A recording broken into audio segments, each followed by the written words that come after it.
대한민국과 건국 대통령의 이야기 7번째 시간입니다. 오늘의 주제는 교육혁명입니다. 구한말 기울어가는 한반도를 찾아왔던 방문객들이 있습니다. 그 중에 두 사람의 이야기를 소개해드립니다. 첫 번째는 일본의 정탐꾼이었던 혼마 규스케입니다. 그가 조선 팔도를 돌아다니면서 정보를 수집을 합니다. 그 혼마 규스케의 기록에 의하면 조선에는 희한한 종족이 있다고 합니다. 일출 때부터 일몰 때까지, 해가 뜰 때부터 질 때까지 아무 일도 하지 않고 방바닥에 누워서 담배만 피고 있는 족속. 그런데 대부분의 재상가들은 일도 안 하는 그 족속이라고 썼습니다. 뭐라고 말했냐면 그들은 양반 종족이다. 양반을 한 부족으로 일본 사람이 오해한 것입니다. 반면에 그 양반가에 속한 상놈들은 정말 비참하다고 기록을 남겼습니다. 조선에서는 중류 이상의 양반은 모두 하인이라고 하는 자를 데리고 있다. 이들은 봉급을 받고 노예가 된 것도 아니다. 대부분 돈을 빌렸기 때문에 어쩔 수 없이 몸을 맡기고 있는 것이다.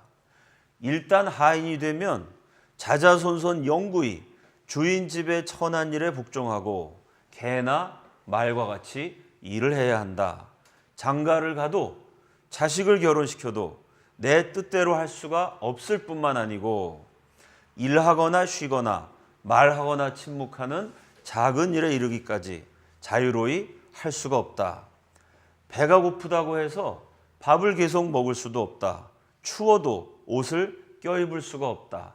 만사를 주인집의 명령에 따르지 않으면 안 된다. 일단 하인이 된 자는 하늘로부터 받은 정신을 주인집에 바치고 개나 말과 같은 지경에 떨어져도 참담한 슬픈 눈으로 눈물을 머금고 일생을 마치지 않을 수 없다. 뿐만 아니라 평생 대대로 아무것도 모르는 자자손손으로 하여금 이러한 기막힌 운명에 빠지게 하지 않을 수 없다. 참으로 이들은 불쌍한 백성이다. 일본 정탐꾼의 눈에 비친 양반들, 아무것도 안 하면서 부자였습니다. 반면에 상놈, 아래껏 천민, 하인들, 그 슬픈 눈에 눈물을 머금고 있는 자자손손 비참한 운명을 물려주어야 하는 정말 불쌍한 인생들이었습니다. 이렇게 조선에는 양반과 상놈의 신분 차별이 있었습니다. 또 한 사람, 미국 선교사였던 제이콥 로버트 무스의 기록이 있습니다. 강원도 지역에 처음 교회를 세우신 분입니다. 한국인을 정말 사랑했습니다. 그런데 내가 사랑하는 한국인들에게 참 이상한 습관이 있다고 기록을 했습니다. 여러분, 딸아이가 태어나면 얼마나 예쁩니까? 그 딸아이가 재롱 부리고 애교를 떨 때 아빠들이 거기 흠뻑 빠져서 흔히 딸 바보라고 부르는 참 그런 아빠들도 많이 있습니다. 그런데 조선 사람은 그렇게 예쁜 딸아이가 태어났을 때 오히려 슬퍼하면서 이름을 이상하게 지어준다. 제이콥 로버트 무스가 기록했습니다. 어떤 이름이냐면요, 영어로 하면 sorrowful. sorrowful을 글자 그대로 직역하면 슬픔이 정도가 될 것입니다. sorrowful이란 이름이 너무나 흔하다라고 적었어요. 그 sorrowful이 뭐냐면 섭섭입니다. 남자아이가 태어나기를 다 같이 기대했는데 여자가 태어나서 너무나 섭섭하다는 얘기입니다. 종종 sorrowful의 의미를 갖는 섭섭이로 부르기도 해서 자기 이름이 불릴 때마다 그 어린 것은 자신이 가족에게 슬픔을 가져왔다고 되새길 수도 있다. 부모들은 딸들을 영원한 가족 구성원이라고 생각하지 않는다. 심지어 어린 나이에 딸을 팔기도 한다라고 기록했습니다. 이들 팔려간 어린 아내들은 문자 그대로 시댁에 끌려간 노예들이다. 방앗간에서 식량을 준비하고 그 집안에 노비가 있었더라면 노비에게나 맡겼을 온갖 종류의 집안일을 다 맡게 된다. 여인은 단지 소녀의 연장이나 완성품에 불과하다. 여자로 태어났다는 것 외에 다른 아무 이유 없이 이 불행한 존재들에게 가해진 멸시가 성인으로 성장한 후에도 일평생 따라다닌다. 미국의 선교사는 남녀 차별을 지적했습니다. 이렇게 신분 차별, 남녀 차별을 개혁해야 된다라는 생각을 청년 이승만이 젊은 시절부터 합니다. 그래서 1901년 제국신문에 자녀를 매매하는 풍습이라는 글을 씁니다. 거기 지금의 서북지방 평안도의 한 속담을 소개하죠. 평안도에서 산모가 10달 동안 배가 아파서 아이를 낳습니다. 아들 낳으려고 10달을 고생했는데 딸이 태어나면 산모가 너무 절망해갖고 내가 헛고생했다고 눈물을 흘립니다. 그럼 이웃들이 와가지고 위로를 해줘요. 뭐라고 위로를 하냐면은 한 해 흉년 때웠다고 치시오. 이게 무슨 말이냐면요. 그 시절에 흉년이 들면은 먹을 게 없어서 수많은 사람들이 굶어 죽습니다. 그런데 딸을 가진 부모는 딸이 있는 집안은 한 해, 1년 흉년 굶어 죽지 않고 넘어갈 수 있다는 얘기입니다. 어떻게 넘어갈까요? 그 딸아이를 술집이나 방앗간이나 아니면은 일찌감치 시집을 보내는 형식으로 팔아버립니다. 딸을 팔아서 번 돈으로 한 해 흉년을 넘길 수가 있습니다. 그래서 아예 그 말이 속담이 돼서 딸을 낳았다고 서운해하는 산모들에게 한 해 흉년 때웠다고 치시오 라고 말을 건네는 것이 아주 관습처럼 되었습니다. 1901년 제국신문에 쓴 글에서 청년 이승만이 이런 풍습은 없어져야 된다. 신랄하게 비판을 합니다. 지난번에 소개해드렸던 것처럼 독립정신이란 글에는 자유라는 새로운 개념으로 속박당한 상태에서 국민들을 해방시켜야 된다라고 주장합니다.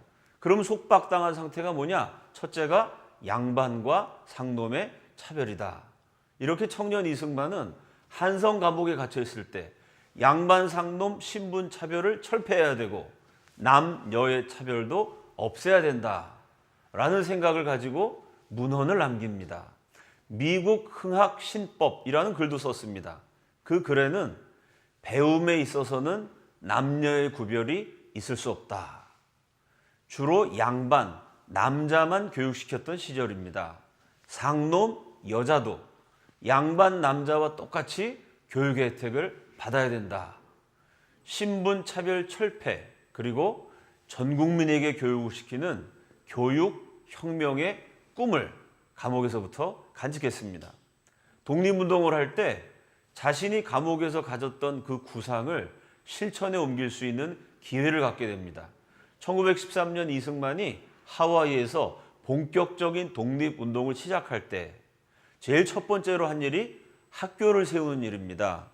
여러분 화면에 보여지는 하와이 한인학원, 제일 한쪽 가장자리에 뒷짐을 지고 서 있는 사람이 이 하와이 한인학원의 교장 선생님 겸 국어 선생님 겸 역사 선생님 겸 성경을 가르쳤던 교목 역할을 했던 이승만입니다.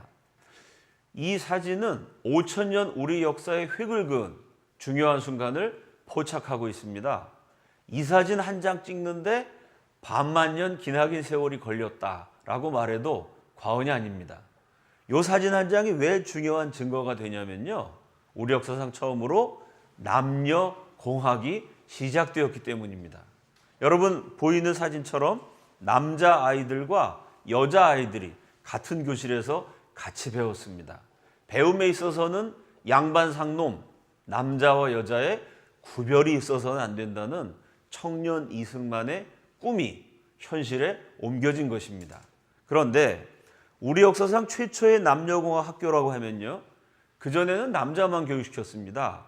그러다가 남녀공학을 시작했으니까 남자애들이 많은데 여자애들을 몇 명 끼워 넣은 형태의 구성으로 생각하기가 쉽습니다. 사진을 보면요. 여자아이들이 더 많습니다. 오히려 남자가 소수입니다. 이게 어떻게 된 거냐? 조선에서 딸 아이가 태어나면은 그냥 어린 나이에 시집을 보내든지 팔아버리던 악습이 하와이에서도 계속됩니다. 하와이에 와 있던 우리 교민들이요. 딸을 낳으면 길거리에 버리기도 하고 그저 중국 사람, 하와이 원주민, 하와이에 사는 다른 민족들에게 어린 나이의 딸을 강제로 시집 보내기도 합니다. 이승만이 독립운동하기 전에요, 하와이를 구석구석 돌아봅니다. 길거리에 거지를 보는데 이 거지가 이상하게 생겼어요. 하와이 원주민하고도 닮지 않았고 미국 사람도 아닙니다. 생긴 걸 보면 틀림없이 조선 아이처럼 생겼는데 조선말을 못해요. 이게 어떻게 된 건가 조사를 해봤더니 그 조선의 악습이 그대로 이어져서 딸 아이들을, 아들은 귀중하니까 키우지만 이 쓸모없는 딸아이 그냥 버린 것입니다. 그렇게 버려진 여자아이들, 노예처럼 팔려간 여자아이들을 다 데려다가 학교를 만듭니다. 그런데 그 학교를 여학교를 만든 것이 아니고 남녀 공학을 만듭니다. 남자와 여자가 같은 교실에서 공부도 같이 하고 밥도 같이 먹고 같이 뛰어놀면서 서로가 서로를 배워가야 남녀 평등 시대가 열린다. 차별을 철폐할 수 있다는 선각자적인 결단입니다. 이승만이 남녀공학 학교를 세운다 그랬으니 조선 사람이 다 반대합니다. 남녀 7세 부동석, 7살만 돼도 같은 자리에 앉는 법이 아닙니다.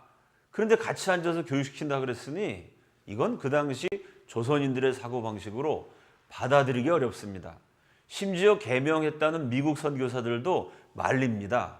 아니 미국에서도 남녀 차별이 있는데 조선에서 어떻게 남녀 공학 학교를 세우느냐? 그 모든 반대를 무릅쓰고 이승만은 남녀 공학 학교를 세웠습니다. 제가 지난번 강의 때 소개해드린 것처럼 세계 최고 명문 프리스턴 대학교, 한국 최초가 아닙니다. 아시아인, 황인종, 동양인 최초의 국제법 박사로 미국의 유수한 대학 교수도 할 수 있었던 사람이 이승만입니다. 그런데 미국 대학 교수가 된 게 아니고요, 하와이에 와서 팔려다니는 여자아이들 모으고 거기다가 남자아이들까지 받아서 세계 최고 학교에서 아시아인 최초로 국제법 박사를 딴 대단한 스펙을 가진 이승만이요, 이 식민지 조선을 위한, 팔려가는 아이들을 위한 학교를 세우고 이 학교에서 가르쳤습니다. 얼마나 우리 조선인들을 사랑했는지를 보여주는 한 대목이라고 소개할 수 있습니다. 자, 정권을 잡고 대통령이 된 다음에는 대대적인 교육 정책을 펼칩니다. 그것이 의무교육 제도입니다. 이승만 대통령이 취임했을 때 우리나라 전 국민 가운데 단 하루라도 학교에 가본 인구가 14%였습니다. 86%는 학교라는데 가본 적이 없는 사람들이었습니다. 그 가난하고 어려운 시절에 이승만 대통령은 의무교육제도를 실시합니다. 무조건 초등학교는 의무적으로 입학하게 만듭니다. 이승만 정권이 끝마칠 무렵 학령기 아동 가운데 초등학교 입학한 아이들 비율이 96%로 늘어납니다. 교육받은 인구를 14%에서 96%까지 늘려서 지식강국, 교육대국 코리아의 기초를 놓은 것입니다. 아이들은 학교에 보내서 글자를 배우게 합니다. 배움의 시기를 잃어버린 장년, 노년 세대를 위해서는 문맹 퇴치 운동을 맹렬하게 전개합니다. 이승만 정권 말기에는요, 80% 이상의 국민이 글자를 읽고 쓰게 되는 5천년 역사상 처음 있는, 전 국민의 절반 이상이 문자를 해독한 역사가 없습니다. 5천년 동안. 많아봐야 전 국민 가운데 5%? 많이 쳐주면 10%? 90% 이상은 글자를 읽을 수가 없었습니다. 이승만 대통령 시절에 와서야 비로소 96%가 학교에 가고 80% 이상이 글자를 읽는 우리 역사의 새로운 시대가 열립니다. 이 무렵에 원로 극작가로 유명하신 신봉승 선생이 초등학교 선생님이었습니다. 강원도 옥계 그 당시에는 국민학교라 그랬죠. 옥계 국민학교 6학년 2반 담임 선생님이셨답니다. 그분의 회고록을 보면요, 그 반 아이들 67명 가운데 점심 도시락을 싸왔던 아이는 6명, 7명. 한 반 아이들 가운데 10% 정도만 점심 도시락을 싸오고 나머지 아이들은 다 가난해서 점심시간에 그냥 침만 꼴깍꼴깍 삼키고 있었다고 합니다. 수업을 하면서 보면요, 그때 아이들이 다 입을 것이 없어서 미국 사람들이 보내준 구호 물자 가지고 그거 주워서 입었습니다.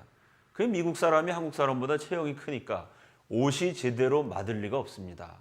바지는 땅바닥에 끌리고 이 상의의 옷소매는 손가락까지 덮고 다 큰 외국 사람 옷을 입고 있고 도시락도 못 사와서 눈만 멀뚱멀뚱 배고파갖고 기운은 하나도 없고 머리에는 영양실조로 진물이 나고 이 벼룩 빈대가 들끓고 수업을 하다가 굶어서 너무 힘이 없는 아이들 표정을 보고 불쌍해서 창밖을 보면서 여러 번 눈물을 지었다. 이런 회고를 하셨습니다. 그런데 그렇게 가난한 교실이었지만 희망이 넘쳤다고 신봉승 선생은 회고합니다. 그때 우리는 배고파서 죽어가는 아이들에게 국사를 가르쳤습니다. 5학년이 되면 국사 교과서인 우리나라 발달 1권을 배웁니다. 6학년으로 진급하면 우리나라 발달 2권을 배웁니다. 국사학자 황희돈 박사가 쓴 우리나라 발달은 참으로 훌륭한 교과서였습니다. 모든 내용에 우리 민족의 자긍심이 넘쳐났기 때문입니다. 가난하고 굶주린 나라지만 이제 일본에서 갓 되찾아갖고 모든 것이 갖춰져 있지 않은 나라지만 위대한 저력을 가진 민족이다. 대한민국은 틀림없이 굉장한 국가가 될 것이다. 가난한 나라에서 자부심을 가르쳤습니다. 그리고 20년 뒤 줄인 배를 움켜쥐고 국사를 배웠던 소년들이 30대가 되었을 때 우리 민족의 중화학 공업 시대를 읽어내면서 민족 중흥의 새 역사를 쓰는 역군이 되었습니다. 얼마나 대견한 일입니까? 그 시절 초등학교 선생님의 회고담입니다. 요즘 우리 교실의 풍경과는 사뭇 다릅니다. 제가 부산에서 강연을 하는데 고등학생 하나가 손 들고 저한테 이렇게 질문합니다. 목사님, 왜 현대사 교과서는 요즘 우리 고등학생들이 배우는 역사 교과서는 우리나라 나쁜 점만 얘기하나요? 우리나라 그렇게 잘못됐나요? 여러분 신봉승 선생님의 회고에 의하면 이승만 대통령 때 그 어려운 시절에도요. 자부심을 가르쳤습니다.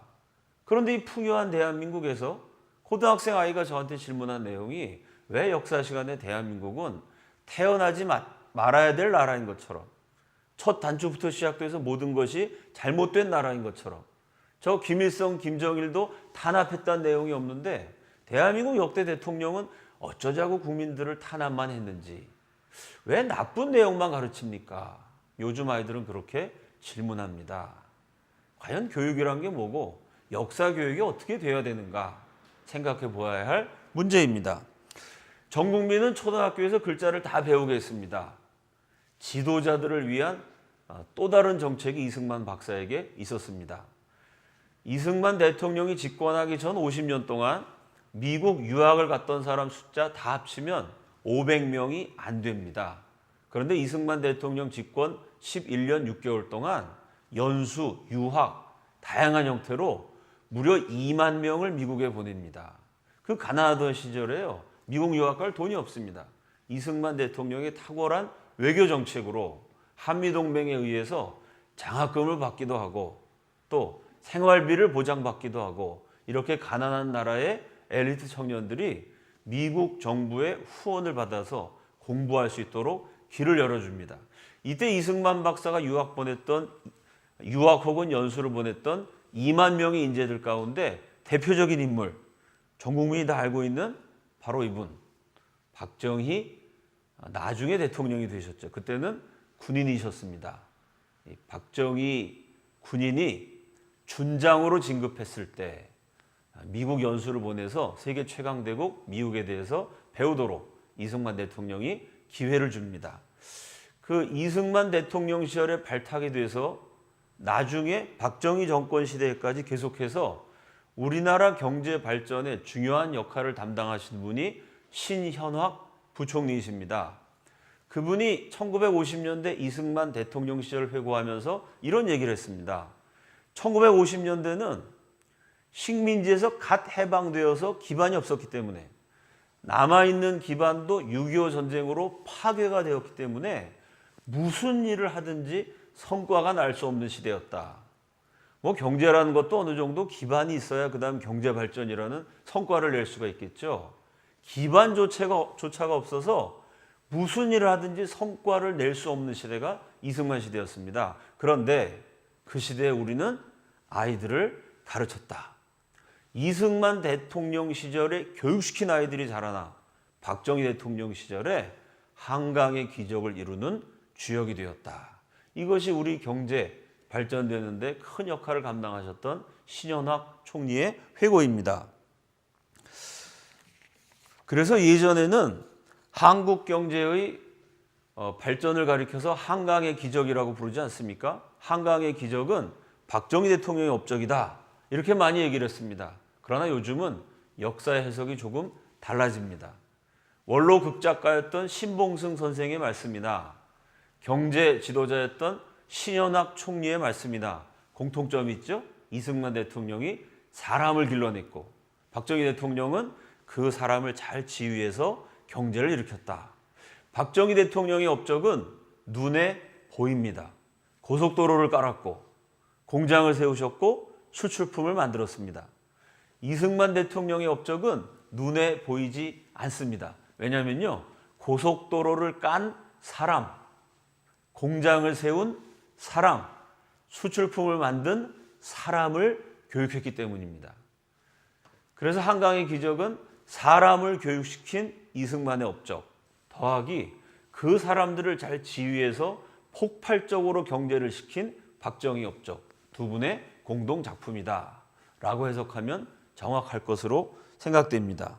자, 한성감옥 시절부터 이승만 박사는요, 양반 상놈의 차별, 남자와 여자의 차별을 철폐해야 된다고 부르짖었습니다. 그 신분 또 남녀 차별을 없애기 위해서 지난번 강의 때 소개해드린 것처럼 농지개혁이란 걸 했습니다. 상놈들이 양반 눈치 보지 않고 스스로 일해서 스스로 먹게 될 때, 경제적으로 자립하게 될 때 저절로 차별은 없어진다고 봤습니다. 두 번째로 오늘 제가 강의 시간에 소개해드린 것처럼 교육혁명을 했습니다. 자, 국민들에게 땅을 주고 교육을 시킨 것. 무슨 얘기냐면 양반들만 갖고 있던 특권을 전 국민에게 나눠준 것입니다. 조선조의 양반만 갖고 있었던 것이 두 가지, 땅과 교육입니다. 그런데 그 땅을 전 국민에게 나눠주고 교육을 전 국민 받게 만들었습니다. 결과적으로 전 국민을 양반으로 만든 것입니다. 이 이승만의 개혁이 성공함으로써 차별이 철폐되었고 양반이라는 단어도 새로운 의미를 갖게 됐습니다. 옛날에 양반, 신분, 특권을 뜻하는 용어였습니다. 지금 양반이라는 단어는요, 부부싸움할 때도 씁니다. 이 양반이 왜 그래? 그런 얘기를 부부간에 서로 주고받기도 합니다. 이제는 양반이란 말이 이 양반 저 양반, 보통 사람을 가리키는 말이 됐습니다. 글자 그대로 보통 사람이 다 양반이 된 평등국가 대한민국을 개혁해낸 이승만의 위대한 업적입니다. 이 이승만의 토지개혁과 교육혁명, 차별을 철폐한 이 공로를 다른 나라하고 한번 비교해 보겠습니다. 1947년 대한민국 건국 1년 전에요. 이 나라 지도자 백범 김구 선생, 오남 이승만 박사 이런 분들이 호주머니를 털었습니다. 나라 세우기 전에 인재를 먼저 길러내야 된다. 조선에 아주 유능한 청년 5명을 선발해갖고 우리보다 앞선 농업 기술을 가지고 있었던 나라로 유학을 보냅니다. 학생 5 유학 보냈는데 공항에 우리나라 민족 지도자들이 다 나옵니다. 이승만 박사, 김구 선생 다 나오셔갖고 너희들이 가서 열심히 공부해갖고 이제 조금 있으면 우리도 나라를 세운다. 우리가 세우는 대한민국에 기여하는 인재가 돼야 된다. 이러고 장학금 줘서 유학 보냈습니다. 당장 우리에게 필요한 농업 기술을 배우기 위해서 유학 간 나라. 거기가 어디냐면 파키스탄이었습니다. 우리보다 훨씬 잘 사는 나라였어요. 박정희 대통령이 경제개발 5개년 계획을 2번째 실시하면서 국민들한테 얘기했습니다. 이번에 경제개발 계획에 성공하면 우리가 아시아에 아주 잘 사는 저 나라보다 더 잘 살게 된다 라고 얘기를 했다가 욕을 바가지로 먹었습니다. 저건 공약이 아니라 사탕발리입니다. 요즘 말로 하면 포퓰리즘이다. 저건 말도 안 되는 헛소리다. 아니 가난한 한국이 어떻게 저 잘 사는 나라보다 더 발전할 수가 있느냐. 그 나라가 어디냐면요. 불쌍한 한국을 위해서 체육관, 서울에 장충 체육관을 지어준 나라 필리핀입니다. 여러분 대한민국의 수준은 파키스탄에 유학 가서 배우고 필리핀보다 잘 살게 된다고 말했다가 말도 안 되는 아주 꿈 같은 소리라고 비판을 받았던 수준입니다. 지금 대한민국과 파키스탄과 필리핀을 비교하는 사람은 없습니다. 우리보다 훨씬 앞섰던 나라였는데 지금은 비교의 대상조차 되지 않습니다. 그럼 왜 한국은 발전했고 파키스탄, 필리핀은 그 자리에 있었을까요? 그 나라들은요. 국회를 위한 법을 만들었습니다. 지난번에도 말씀드렸듯이 한국이나 필리핀이나 파키스탄이나 국회의원들은 대부분 지주입니다. 땅을 가진 지주가 교육도 받을 수 있고 경제력을 바탕으로 금 배지도 달 수가 있는 것이죠. 국회가 국민을 위한 국회가 되고 국가를 위한 국회가 되었다면 당연히 토지개혁을 해서 전 국민 먹고 살게 해줘야 됩니다. 그런데 한국도 필리핀도 파키스탄도 국회가 그렇게 하지 않았습니다. 차이점이 있다면 한국에는 이승만이라는 강력한 지도자가 국회를 압박까지 했습니다. 그것 때문에 독재자라고 비판도 많이 받았습니다. 그러면서 국회를 위한 국회가 아니라 국민을 위한 국회가 되도록 국회에서 만들어지는 법이 양반과 지주를 위한 것이 아니고 소장농, 상놈을 위한 법이 되도록 압력을 행사했습니다. 이승만이 그렇게 국회를 눌렀기 때문에 한국은 토지개혁을 했고 눈부시게 성장했습니다. 반면에 파키스탄, 필리핀은 민주주의 했습니다. 국회가 법을 만들면 그대로 존중했어요. 그 나라의 법을 보면요. 최근까지도 땅을 가진 지주는 세금을 면제한다. 땅이 없는 일반 농민들은 세금까지 내야 한다. 국회에서 그런 법을 만들면 일반 백성은 지킬 수밖에 없습니다. 과연 그것이 진정한 민주주의일까요? 요즘은 그래서 지주민주주의라는 말이 나왔습니다. 그 얘기를 뒤집으면 국회 민주주의입니다. 국회가 국회의원 본인, 지주, 많이 가진 사람들을 위한 법을 만들고 그들을 위한 나라를 세우느냐, 아니면 정말 국회가 국민을 위한 국회가 되느냐. 우리 시대의 대한민국에도 한번 고민해 보아야 할 질문입니다. 또 한 나라는 인도입니다. 화면에 인도의 12대 대통령 압둘 칼람의 사진이 있습니다. 아주 전 국민에게 존경을 받았던 사랑을 받았던 그런 대통령입니다. 그 인도의 카스트 제도의 맨 밑바닥 아주 어려운 불가촉 천민이라는 분들이 있습니다. 그 불가촉 천민들을 한국의 목사님들이 가서 열심히 도와줬어요. 압둘 칼람 대통령이 그 목사님들을 대통령궁으로 초청을 했습니다. 고맙다고 인사하면서 이런 질문을 했다고 합니다. 인도에는 카스트 제도의 차별이 아직도 남아있는데 한국에서는 어떻게 양반 상놈 차별이 없어졌습니까? 아니, 한국 너네들도 양반 상놈 차별이 아주 인도처럼 극심했는데 우리 카스트 제도 비슷한 게 있었는데 우리 인도는 지금도 카스트 제도 때문에 너무 힘들고 되는 일이 없는데 한국은 어떻게 그게 다 없어졌느냐. 인도 대통령의 부러움이고 동시에 배우고자 하는 질문입니다. 인도에는 지금도 시골에 가면 불가촉 천민, 영어로 말하면 untouchable입니다. 만질 수 없는, 불가, 안 된다는 뜻이죠. 촉감, 촉각, 만진다는 뜻입니다. 만질 수도 없는 천민, 만지면 재수가 없어지고 부정타는. 그래서 상대도 하지 말아야 되고 만지기만 해도 아주 내가 더러워지는, 그렇게 천대받고 있는 사람이 무려 1억 7천만에 달합니다.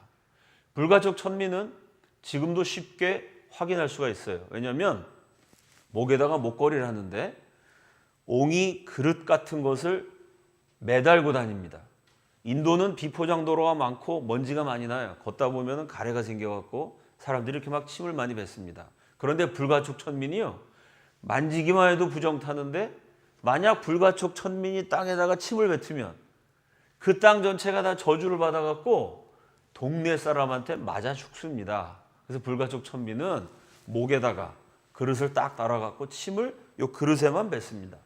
엉덩이는 꼬리가 달렸어요. 불가촉 천민이 땅을 밟으면 땅이 부정타게 되죠. 그래서 걸어가면서 자기가 찍는 발자국을 엉덩이에 꼬리처럼 매단 빗자루로 발자국을 지워가면서 걸어갑니다. 이렇게 말도 안 되는 고생을 하는 사람이 지금도 무려 1억 7천만에 달합니다. 그런데 대한민국은 양반 상놈 제도가 있었지만 그 양반만 갖고 있는 땅과 교육을 전 국민에게 나누어준 건국 대통령이 있었기 때문에 이 차별을 철폐하게 된 것입니다. 자, 마지막으로 미국하고 비교해보죠. 한국 아이들의 서재에 가보면 위인전 목록 가운데 링컨, 간디 어느 집에나 있습니다. 간디는 어떤 사람이냐? 물론 그분이 위대한 업적을 많이 남기셨지만 그 인도를 식민 통치했던 영국이 인도 사람들에게 압력을 넣습니다. 저 불가촉 천민들 너무 불쌍하지 않냐? 그러니까 인도 의회를 만들 때 불가촉 천민의 일정 수의 의석을 할당해라.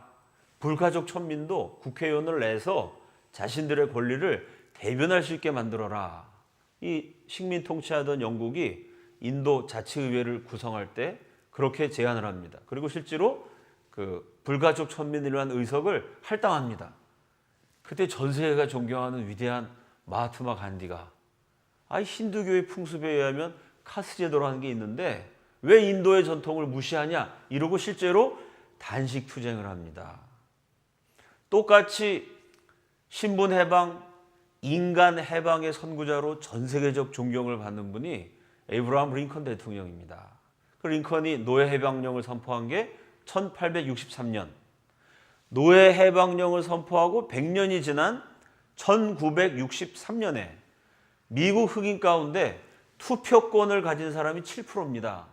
링컨의 노예 해방은 100년이 지나도록 93%의 흑인이 투표조차 할 수 없었던 불완전한 내용이었습니다. 그 링컨이 흑인들을 위해서 학교를 세웠다든지 교육을 시켰다든지 흑인들에게 땅을 분배해서 먹고 살게 해준 일은 없습니다. 그래서 링컨의 노예 해방에 비판적인 역사가들도 꽤 있습니다. 물론 노예를 해방시킨 건 위대한 업적입니다만은 그냥 해방만 시켜놓고 일자리를 안 줘갖고요. 먹고 살 대책이 없어서 미국 남부 지역의 노예들이 북부 지역으로 올라가서 공장 노동자가 됩니다. 문제는 남부의 노예로 살 때보다 북부의 공장 노동자가 된 다음에 더 가난해지고 비참해진 흑인들도 많이 있었어요. 워싱턴에 가보면 링컨 대통령 기념관이 있습니다. 엄청나게 큰 링컨 대통령이 딱 앉아있는 동상이 있어요. 그 위에 링컨의 업적을 한 줄로 요약했습니다. 노예 해방의 위대한 지도자라는 말은 거기 없어요. 링컨의 업적을 한마디로 요약하면 유니온, 미국 연방을 지켜낸 분. 이게 미국 역사학과의 공통적 판단입니다. 노예 해방 자체에는 여러 가지 문제가 많았는데요. 그 남북전쟁을 치르면서까지 남과 북으로 분단될 뻔했던 이 유나이티드 스테이츠, 이 연방을 지켜낸, 그래서 그 분단됐으면 미국이 지금처럼 강대국이 안 됐겠죠. 연방을 지켜냈기 때문에 강대국으로 성장할 수 있는 초석을 놓았다. 이것이 미국 역사가들의 공통적인 대부분의 해석입니다. 그 사람들도 링컨의 노예 해방이 여러 가지로 불완전하다는 것을 인정한 셈입니다.